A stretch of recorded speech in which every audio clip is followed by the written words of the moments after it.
Hi hello welcome to தேடை reports. இப்போ நம்ம பார்க்க போகிறது மே டிசம்பர் இங்கிலீஷ் படத்தினுடைய திரை விமர்சனத்தை பற்றி தான் பார்க்க போகிறோம். இந்த படம் மார்ச் 1, 2024 ரிலீஸ் ஆகிருக்குங்க. இந்த படத்தை டைரக்ட் பண்ணியிருக்கிறது டோட் ஹயன்ஸ். இந்த படத்தில் நெட்டிலே போர்ட்மேன், ஜூலியன்ஸ் மூரே, சார்லஸ் மேட்டன்னு எல்லாமே இந்த படத்தில் நடிச்சிருக்கிறாங்க. வாங்க இந்த திரைப்படத்தினுடைய விமர்சனம் என்ன அப்படிங்கிறத பார்க்கலாம். இந்த ஆங்கில படம் ஒரு அழகான வீட்டில இருந்து ஆரம்பிக்குது. இந்த வீடு பார்த்தீங்க அப்படின்னா ரொம்ப சாஃப்டா இருக்கும், பிளசண்டா இருக்கும். நைட் டைம் கூட ரொம்ப வார்ம் மற்றும் இன்வைட்டிங்கா இருக்கும். அது நமக்கு ரொம்ப இருட்டா இருக்கும் அப்படின்னு நமக்கு தோணவே தோணாது.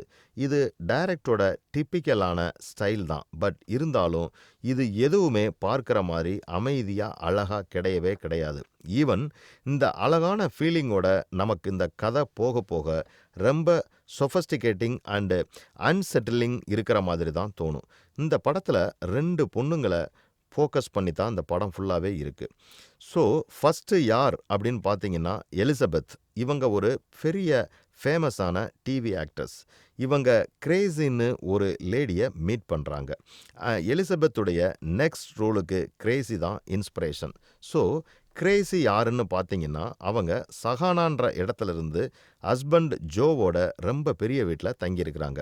அவங்களுக்கு 2 டீனேஜ் ட்வின்ஸ் பசங்களும் 2 ஐரிஷ் செட்டர்ஸ் டாகும் இருக்குது.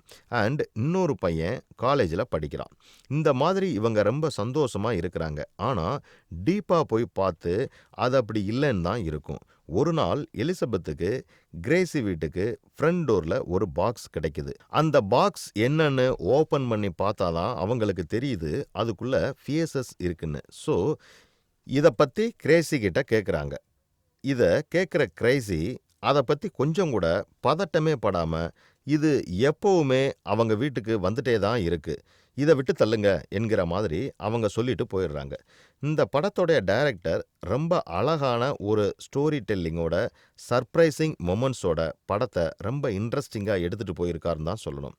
1990 நியூ கியூர் சினிமான்னு ஒரு பர்டிகுலர் பீரியடில் இந்த டைரக்டர் ரொம்ப இன்ஃப்ளூயன்ஸனான ஒரு பர்சனோட ஸ்பெஷாலிட்டி என்ன அப்படின்னு பார்த்தீங்கன்னா ரியாலிட்டி அண்ட் அப்பியரன்ஸோட ட்ரெண்டிங்கை எக்ஸ்ப்ளோர் பண்ணுறது இந்த டைரக்டர் ரொம்ப ஃபேமஸான பர்சன்னு கண்டிப்பாக சொல்லியே ஆகணும். அதனாலே இவருடைய படம் முழுக்க முழுக்க பெண்களை பற்றியே ஃபோக்கஸ் பண்ணியிருக்கும்.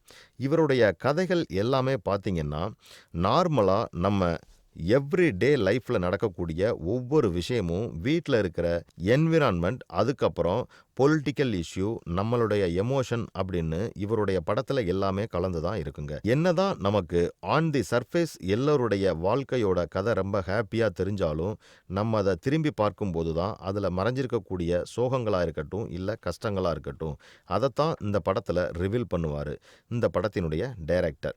இதே தான் இவர் இந்த படத்துலையும் அப்ளை பண்ணியிருக்கிறார். இந்த படத்தினுடைய ஸ்க்ரீன் ரைட்டர் யார் அப்படின்னு பார்த்தீங்கன்னா சாமி பிரிட்ஜ். இது இவருடைய ஃபர்ஸ்ட் படமும் கூட.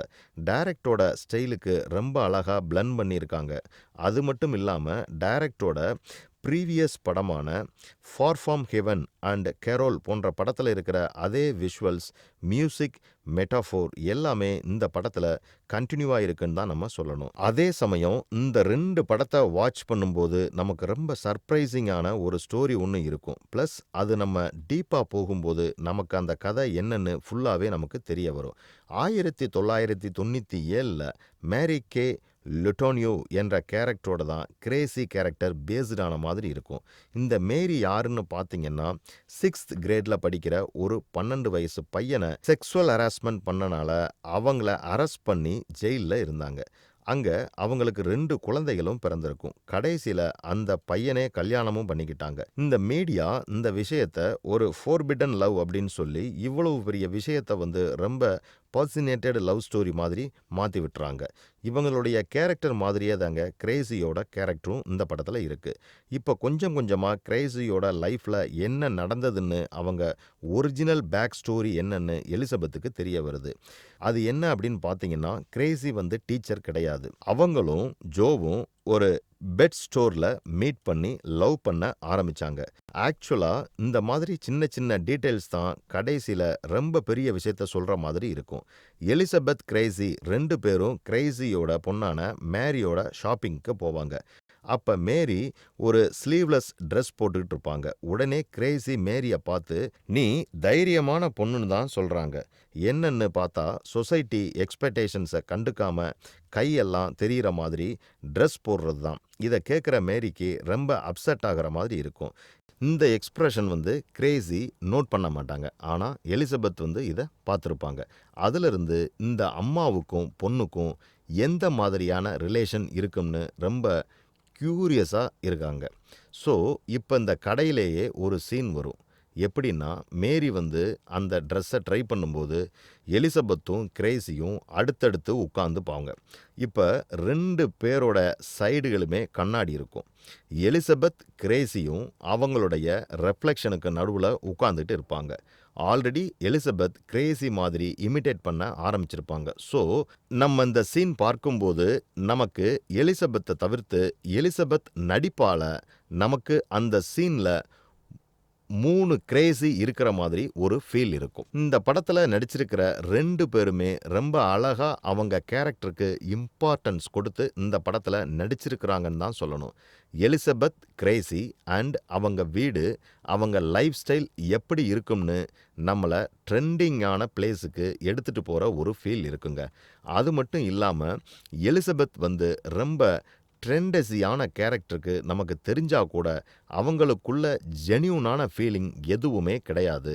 அவங்களுடைய எக்ஸ்பிரஷனை மறைச்சு டக்கு டக்குன்னு எல்லாத்துக்கும் சிரிக்கிறதுல பார்த்தாலே நமக்கு நல்லா தெரியுது அவங்களுக்கு எதுவுமே கம்ஃபர்டபுளா இல்லைன்னு.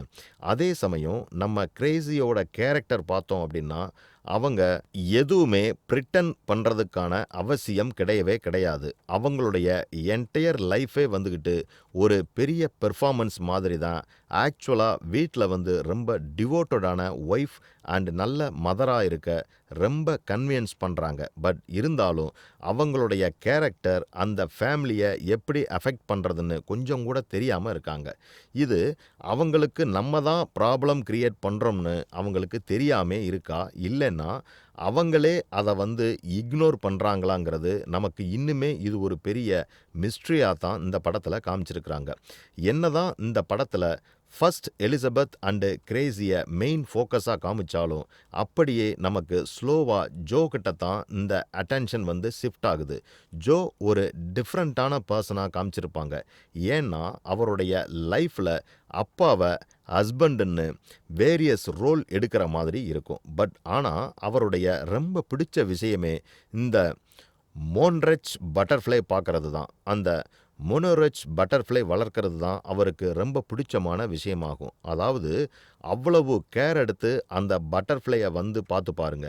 இதுவே நமக்கு ஒரு மெட்பர் மாதிரி இருக்குங்க. அதாவது அந்த பட்டர்ஃப்ளை எப்படி ஒரு கக்கூன்ல இருந்து அழகா ஒரு பெரிய பட்டர்ஃப்ளை வருதோ அதே மாதிரி தான் ஒரு டிரான்ஸ்ஃபர்மேஷனை நமக்கு காமிக்கிற மாதிரி இருக்கும். ஸோ இந்த படம் சர்ஃபேஸில் ஒரு நார்மல் ஸ்டோரியாக இருந்தாலும் இந்த படத்தினுடைய கதையா பார்க்கும்போது டெப்த் அண்டு எமோஷனை ரொம்ப செமையா இருக்குன்னு தான் சொல்லணும். இந்த படத்தை கண்டிப்பா நீங்க தியேட்டர்ல போய் பார்க்கலாம். இந்த மாதிரி சினிமா செய்திகளை உடனுக்குடன் தெரிந்து கொள்ள தேடை ரிப்போர்ட்ஸை பாருங்க. கமெண்ட் பண்ணுங்க, லைக் பண்ணுங்க, சப்ஸ்கிரைப் பண்ணுங்க, ஷேர் பண்ணுங்க.